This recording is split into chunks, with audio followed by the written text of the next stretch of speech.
White. சிறப்பான ஒரு பந்து வீச்சு தடுத்தாடப்படுகிறது. இன்னும் 10 பந்துகளில்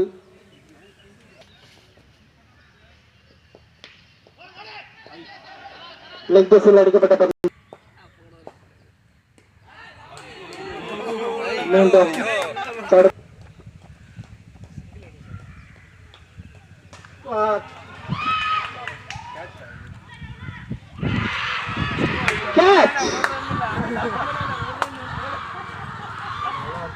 ஈசிஆர் ரைடர்ஸ் அணியினர் வெற்றி பெற்றுள்ளனர்.